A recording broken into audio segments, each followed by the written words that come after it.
Bonjour, c'est l'emploi par le net. Objectif emploi géomaticien.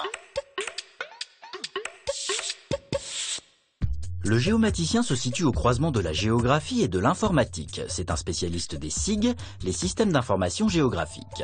Comme vous le verrez sur onicep.fr, en croisant des cartes, des données relevées sur le terrain par GPS, par images aériennes et satellites, avec des statistiques et des résultats d'enquête, le géomaticien établit des cartes thématiques intelligentes, des analyses spatiales et des bases de données. Ces éléments vont aider à la prise de décision dans de nombreux domaines, le transport, la défense, la sécurité, la santé, l'agriculture, le marketing ou l'urbanisme par exemple.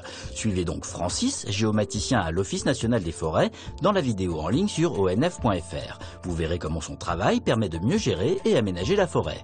Il n'existe pas de diplôme de géomaticien, on peut y accéder via des formations de Bac+2 à Bac+5, en devenant d'abord cartographe, géomètre topographe ou en se spécialisant via un diplôme d'ingénieur. Découvrez par exemple sur ingénieur2000.com le diplôme d'ingénieur informatique spécialisé en géomatique proposé par l'université Paris-Est Marne-la-Vallée. Comptez 3 ans d'apprentissage après un Bac+2. Pour en savoir plus sur la galaxie des formations possibles, explorez le très riche géoréseau.net. Vous y dénicherez aussi une foule d'informations et il y a même des offres. Mode d'emploi, gérer son identité numérique. Si vous cherchez un emploi, sachez que 7 recruteurs sur 10 vont rechercher votre nom sur la toile pour en savoir plus sur vous et recouper les informations contenues dans votre CV. C'est du moins ce que l'on lit sur commentsamarche.net et c'est une des raisons pour lesquelles il est absolument indispensable de bien maîtriser votre présence sur le net et donc votre identité numérique. Vous trouverez sur ce site 10 conseils pour avoir la meilleure image possible et la plus cohérente.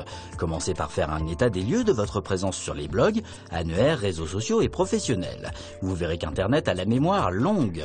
Faites particulièrement attention aux sites sur lesquels vous avez posté des photos, utilisez systématiquement les paramètres de confidentialité et séparez bien vos informations personnelles et professionnelles. Employez des pseudos et surtout sélectionnez les bons réseaux, soyez actifs et réguliers pour bien vous positionner et ne créez pas vos profils au dernier moment.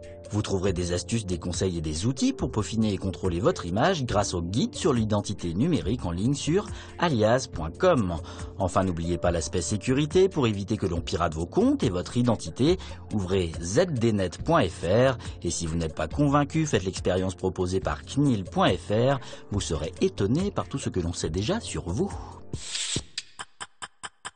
Agenda. Rencontrez des recruteurs, assistez à des conférences, posez vos questions à des spécialistes sans bouger de votre fauteuil.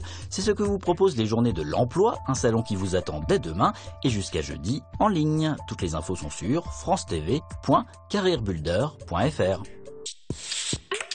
Bon, retrouvez cette émission et les adresses de tous ces sites sur france5.fr.